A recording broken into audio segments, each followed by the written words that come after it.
창세기 원어강의 35번째 시간을 시작하도록 하겠습니다. 오늘은 저번 시간에 말씀드린 대로 남자가 부모를 떠나 라는 주제를 가지고 말씀을 나누겠습니다. 들의 짐승이나 공중의 새들에게는 눈길을 주지 않던 아담이 자기 갈비뼈에서 만들어진 여자를 보고 고백을 합니다. 이는 내 뼈 중의 뼈요 살 중의 살이라. 에쳔 메아차마이 우바사르 미베사리.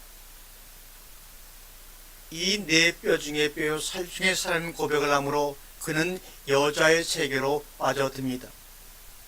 하나님이 공급하시는 각종 생명의 양식으로 튼튼한 남자로 자라야 할 아담이 자신과 동일한 내핏이 하인 여자에게 빠져든 것, 고린도전서 15장에서 사도 바울이 말한 대로 생명을 주는 영이 아닌 피누마 조푸이운이 아닌 아담이 여자에게 빠져들었다는 것은 그것 자체로 곧 죽음을 의미하는 것입니다.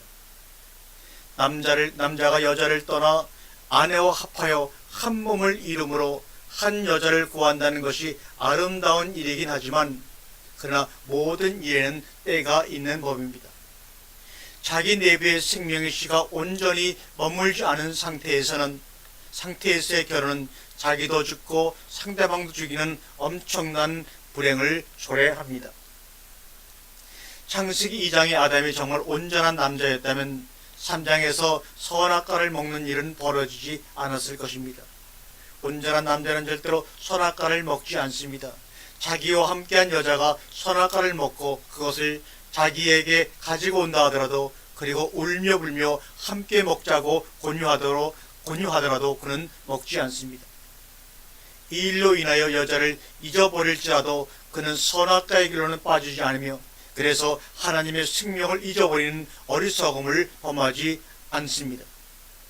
창세기 3장에서 아담이 여자의 말을 듣고 결과적으로 선악과를 먹게 되는 것은 아직 아담이 그만큼 성숙하지 못했다는 말이고, 남자로서의 삶을 제대로 살 수 없었다는 뜻입니다.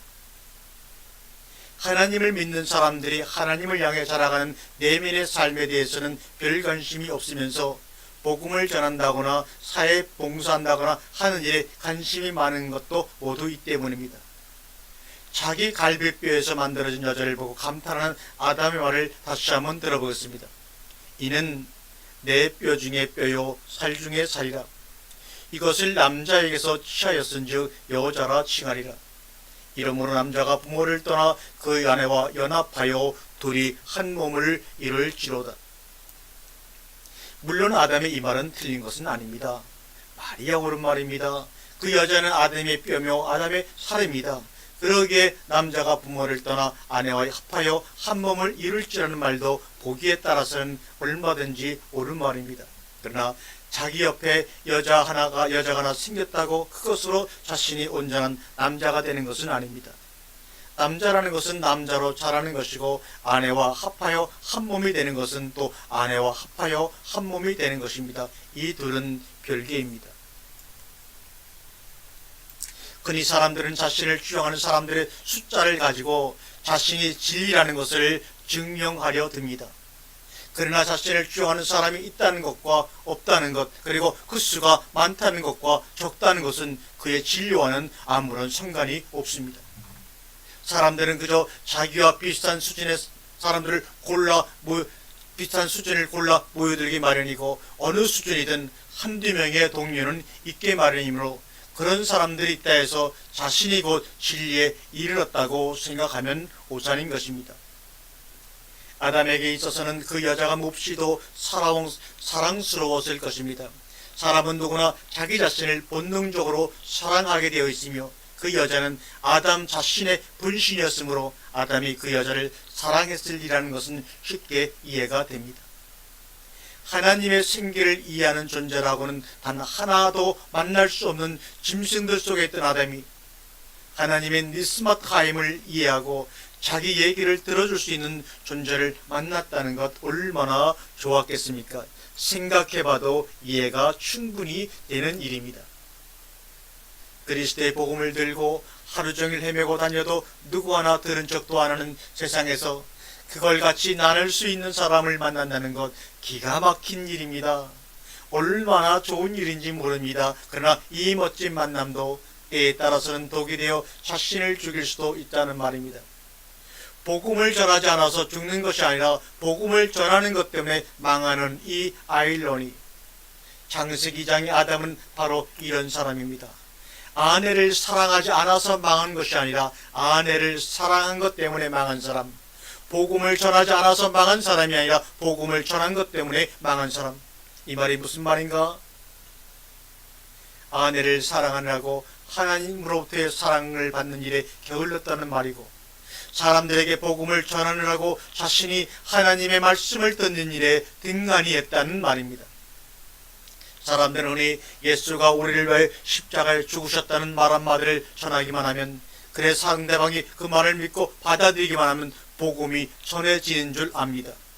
그렇다고 예수가 우리를 위하여 십자가에 죽으셨다는 것이 복음이 아니라는 얘기는 절대로 아닙니다. 아주 중요한 내용이고 반드시 이해하고 넘어가야 될 대목입니다. 그러나 문제는 그것이 복음의 전부가 아니라는 말입니다. 복음은 예수의 십자가에서 시작하여 영혼까지 이어집니다. 그러므로 우리는 그리스도의 장성한 분량이 충만한 데까지 믿음과 지식이 자라가야 하는데, 이 과정이 그리스도와 하나 되는 과정이요 한 사람의 남자로 든든히 서는 길입니다. 그러나 대부분의 사람들은 이 과정을 버리고 예수의 십자가 하나를 알았다고 그것을 전하는 일에만 한평생을 보내는 것입니다. 그러다 보니 자신이 생각하는 하나님의 일에 파묻혀 예수께서 말씀하신 하나님의 일을 놓치는 것입니다. 요한복음 6장 28절 이하에 저희가 묻되 우리가 어떻게 하여야 하나님의 일을 하오리일까? 예수께서 대답하여 가라사대 하나님의 보내신 자를 믿는 것이 하나님의 일이니라. 하나님이 보내신 자 예수를 믿는 것과 그것을 전하는 것은 전혀 별개의 문제입니다. 예수는 복음을 전하는 일 따위를 하나님의 일로 보지 않았습니다. 예수에게 있어 하나님의 일은 하나님이 보내신 자를 믿는 것이었습니다. 대부분의 사람들은 그 당시에도 그랬지만 오늘날도 이 말씀의 의미를 제대로 이해하지 못합니다.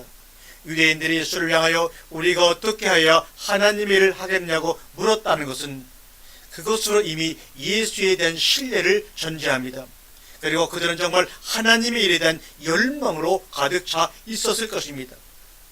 오늘날 사람들은 그저 이 정도의 상태를 일러 하나님을 믿고 예수를 믿는 것으로 생각합니다. 그러나 예수는 적어도 이런 사람들, 즉 하나님의 일을 하겠다는 열망으로 가득 찬 사람들에게 하나님이 보내신 자를 믿는 것이 하나님의 일이라고 말씀하셨습니다. 여기서 일이라는 것은 단회적인 어떤 사건을 지칭하는 것이 아니라면 하나님이 보내신 자를 믿는 것도 단 한 번의 사건이 아닙니다. 이것은 매일의 삶을 드려야 하고 자신의 두 손과 두 발로 이루어져야 하는 것입니다. 그만큼 예수의 말씀은 일상적인 인간들로서는 믿기 어려운 내용들이고, 그 말씀을 믿기 위해서는 직접 그 말씀을 몸으로 살아내는 삶이 필요한데, 이것이 곧 하나님의 일인 셈입니다. 그러므로 복음을 전하는 것과 하나님의 일을 하는 것은 아무런 상관이 없는 것입니다. 복음을 전하는 것은 다만 하나님의 일을 충실히 하는 사람들이 누리는 하나님의 복이지 결코 잃을 수 없습니다. 남자가 부모를 떠나 아내와 합하여 한 몸을 이루는 것은 결코 의무가 아니며 고통이 아닙니다. 육신적인 세계에서도 생명에 씌는 고통이나 괴로움 가운데 잉태되지 않습니다. 아내와 합하여 한 몸을 이루는 일이 정말 일이라면, 그래서 괴로움을 참고 이겨내야 되는 문제라면 인류는 벌써 멸망했을 것입니다. 그러나 하나님은 생명의 번식을 고통이나 괴로움으로 이루게 하지 아니하시고 오직 즐거움으로 이루게 하셨기에 인류는 나날이 불어났고, 이제는 어떻게 하면 더 올라갈까 연구하는 나라도 있습니다. 문제는 건강하고 튼튼한 어른이 되었느냐에 있습니다. 어떤 이유에서는 여자를 감당할 수 없는 남자라면 그 여자와의 관계가 자기 자신을 죽이는 것입니다. 창세기 3장의 아담이 여자가 들고 온 선악과를 받아먹었다는 것은 그가 아직 그 여자를 감당할 수 있을 만큼 강건한 남자로 자라지 못했다는 반증입니다. 하나님의 요구와 여자의 요구를 선별할 능력이 없는 아담에게 여자는 치명적일 수밖에 없었습니다. 그러면 어떻게 하면 건장한 남자가 될 것인가? 다른 것이 아닙니다. 우선 남자의 씨를 받아 남자로 태어나고 그 다음에 생명의 양식을 먹어 그 남자를 길러야 합니다. 남자의 씨를 받아 남자로 태어났더라도 그에 알맞은 양식이 공급이 적절치 않으면 건강한 남자는 만들어지지 않습니다.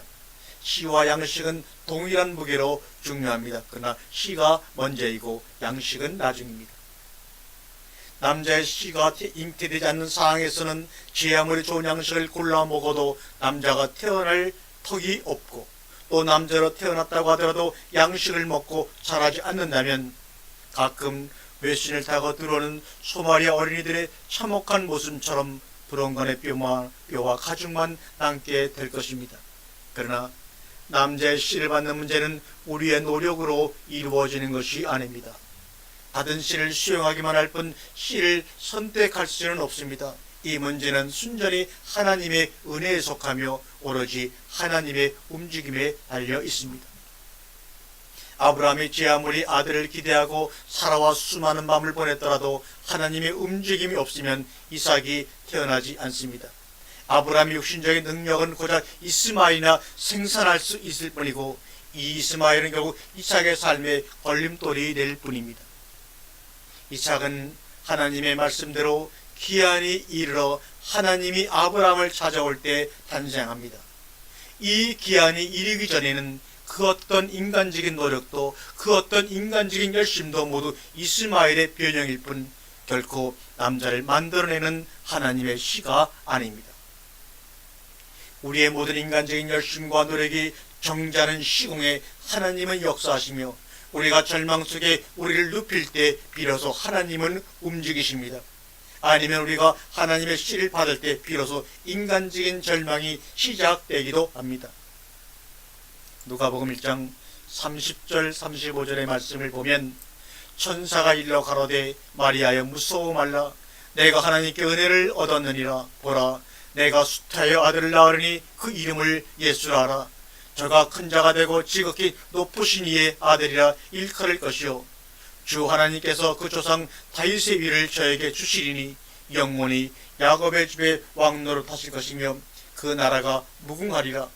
마리아가 천사에게 말하되 나는 사내를 알지 못하니 이 일이 어찌 이 일이 있으리이까. 천사가 대답해 가로되 성령이 내게 임하시고 지극히 높으신 이의 능력이 너를 덮으시니 이름으로 나실 바 거룩한 자는 하나님의 아들이라 일컬으리라. 마리아가 예수를 잉태한 것은 지금 우리가 보니까 마리아가 하나님의 큰 은혜를 입은 것이지만, 그 당시 마리아 입장으로 보면 시집도 안 간 처녀의 학교를 완전히 망치는 일입니다. 뿐만 아니라 마리아는 그저 사생자 하나를 낳은 미혼모의 입장에 그치는 정도가 아니라 잘못하면 무사람들에게 끌려나가 돌에 맞아 죽을 수도 있는 일이었던 것입니다. 하나님의 씨를 받는다는 것은 언제나 이처럼 위험한 일이며 사람들의 오해를 수반하는 일입니다. 그러나 예수는 태어난 것으로 완성되지 않습니다. 물론 태어나기도 해야 되지만 그 후에 남자로 만들어지는 과정도 무시할 수가 없습니다. 이 과정이 양식의 문제인데, 이삭의 두 아들 에서와 야곱은 이 과정을 보여주는 사람들입니다. 양봉하는 사람들의 말을 들어보면 여왕벌과 일벌은 그 생긴 모양이나 크기, 조직에서의 역할이나 수명 등 모든 면에서 천지 차이가 나는데, 재미있는 것은 여왕벌이 되는 씨와 일벌이 되는 씨가 다르지 않다는 점입니다. 똑같은 씨에서 어떤 것은 여왕벌이 되고 어떤 것은 일벌이 된다는 사실입니다. 이 기준이 바로 양식입니다. 노엘제이라고 하는 양식을 먹는 애벌레는 여왕벌이 되고 그렇지 않은 애벌레는 일벌이 된다고 합니다. 똑같은 씨고 똑같은 애벌레지만 무엇을 먹고 자랐느냐에 따라 전혀 다른 존재가 되는 것입니다. 우리 역시 마찬가지입니다. 우리가 하나님의 은혜로 말미암아 물과 성령으로 거듭났다고 하더라도 거듭난 사람으로서의 양식을 먹고 자라는 삶이 없으면 그는 불언간 말라 죽게 됩니다. 그러므로 거듭난 사람이 가장 먼저 해야 할 일은 복음을 전하는 것도 아니고 하나님을 찬양하는 일도 아니라 거듭난 생명이 굶어 죽기 전에 부지런히 양식을 찾아 먹고 자고 하는 일입니다. 이것이 하나님의 일이며 이것이 하나님이 보내신 자를 믿는 것입니다. 그래서 예수님은 하나님의 일을 언급하시면서 다음과 같이 말씀을 동시에 주셨습니다. 썩는 양식을 위하여 일하지 말고 영생하도록 있는 양식을 위하여 하라. 이 양식은 인자가 너희에게 주리니 인자는 아버지 하나님의 인신자니라고 말씀하고 있습니다. 인자를 믿지 않는데 어떻게 그 손을 통하여 공급되는 영생하도록 있는 양식을 얻어먹을 수 있으랴. 이 말은 인자가 자기를 믿지 않는 상대방에게 대한 억하 신병 때문에 생명의 양식을 그에게 공급하지 않는다는 뜻이 아닙니다. 오히려 반대입니다. 즉 사람들이 인자를 믿지 못하기에 그가 주는 양식을 먹을 수 없다는 말입니다. 그래서 사람들은 서로 다투어 가로되 이 사람이 어찌 능히 제사를 우리에게 주어 먹게 하겠느냐고 예수를 다 떠나버리고 만 것입니다. 이러니 하나님이 원하시는 남자가 될 수가 없습니다. 그러나 문제는 그럼에도 불구하고 자기를 인정해주고 자기를 사랑해주는 여자가 옆에 있다는 점입니다. 창세기 2장의 아담에게 여자가 주어지지 않았을 때에는 하나님이 그의 생각에서 떠나지 않았었지만 말입니다. 여자가 나타나 그의 마음을 사로잡은 후에는 하나님으로부터 받는 삶에 대해서는 등한히해지고 오히려 그 여자를 돌보고 그 여자의 마음을 상하지 않게 하는데 삶의 대부분을 소모하는 것입니다. 창세기 2장 23절에 이는 내 뼈 중에 뼈요 살 중에 살이라 이것을 남자에게 취하였은즉 여자라 칭하리라. 이러므로 남자가 부모를 떠나 그 아내와 연합하여 둘이 한 몸을 이룰지로다. 그러나 아담의 이 말을 그대로 인용하는 사도 바울의 언급을 보면 우리는 아담과 바울 사이에 어떤 극적인 반전을 느낄 수 있습니다. 에베소 5장 30절에 우리는 그 몸의 지체임이라. 이러므로 사람이 부모를 떠나 그 아내와 합하여 그 둘이 한 육체가 될지니 이 비밀이 크도다. 내가 그리스도와 교회에 대하여 말하노라. 위에 30절은 사본상의 차이가 있어 우리는 그의 뼈로부터 나온 지체요 그의 살로부터 나온 지체라는 의미의 사본도 있는데 킴 제임스 버전이나 우리말 새성경 등은 이 사본을 사용하고 있습니다. 그렇다면 사도 바울의 이 말은 아담이 정신없이 고백한 창세기 2장 23절과 24절을 거의 그대로 인용하고 있는 셈인데 문제는 이 얘기가 그리스도와 교회에 대한 말씀이라는 점입니다. 사도 바울의 견해로는 사람이 부모를 떠나 그 아내와 합하여 한 몸이 되는 사건은 인간들의 육신적인 결혼을 의미하는 것이 아니고 그리스도가 하나님을 떠나 우리와 연합하여 교회를 이루는 사건이라고 분명히 말씀하고 있습니다. 이렇게 될 때 교회는 그리스도의 몸이 되고 그 구성원인 우리는 그리스도의 뼈 중의 뼈이며 살 중의 살인 지체가 되는 것입니다. 이 점은 아주 중요한 문제입니다. 바울에게 있어 우리는 실제로 그리스도의 뼈며 그리스도의 살로서 그리스도와 완벽한 한 몸인 것입니다. 그러므로 에베소서의 견해로 본다면 교회 구성원인 우리는 그리스도에 대하여 여자인 셈이고 여자라면 남자의 사랑을 받아 그와 한 몸을 이루는 것이 본분인 것입니다. 그러나 바울의 이 말을 기준으로 본다면 창세기 2장의 아담은 스스로 그리스도의 위치에 가서 그리스도에 대한 여자로서의 삶을 버리고 오히려 자신과 동일한 여자를 향하여 남자의 삶을 살려하고 있으며 흙과 생기에 불과한 네피시 하여로서 생명을 주는 영의 구실을 하려고 했던 게 됩니다. 이것이 죄며 타락이라는 말입니다. 여자를 다스리지 못하고 여자의 말을 듣고 선악과를 먹은 것은 이런 삶의 필연적인 진행일 뿐입니다. 여자를 다스릴 수 있으려면 여자와 차원이 달라야 하고 여자가 그 어떤 무기를 들고 와도 눈 하나 깜짝하지 않을 만큼 냉정해야 합니다. 그러나 아담은 여자와 동일한 차원이었고 그러기에 여자의 아픔에 같이 울 수는 있을정정 그녀를 생명으로 인도할 수는 없었던 것입니다. 성숙한 남자의 특징 가운데 하나는 바로 이 냉정이며, 여자들이 가지고 있는 최고의 무기는 눈물인데 진정한 구원은 여자의 눈물이 남자의 냉정을 이해할 때 비롯됩니다. 하나님이나 그리스도는 은혜와 자비의 상징이기도 하지만, 그러나 당신의 섭리에서 벗어나는 일에 대하여는 지극히 냉정하신 분입니다. 그에게는 그 어떤 혈연도 통하지 않으며 그 어떤 지련도 통하지 않습니다.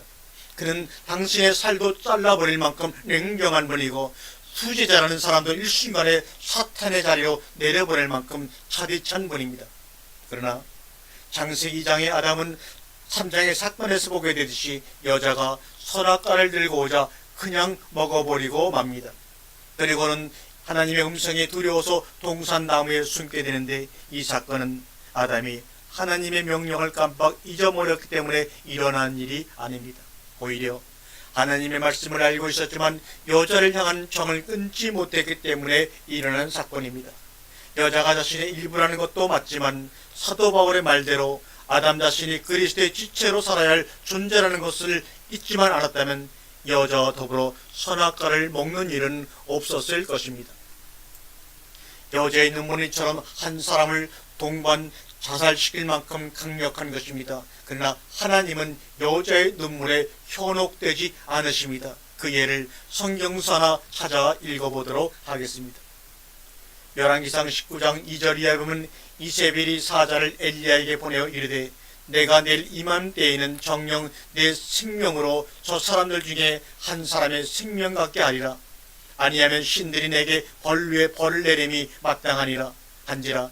저가 이 형편을 보고 일어나 그 생명을 위하여 도망하여 유대에 속한 브엘세바에 이르러 자기의 산을 그곳에 머물게 하고, 스스로 광야로 들어가 하루 길쯤 행하고 한 롯된 나무 아래에서 죽기를 구하여 가로되, 여호와여 넉넉하오니 지금 내 생명을 취하옵소서. 나는 내 열조보다 낫지 못하나이다.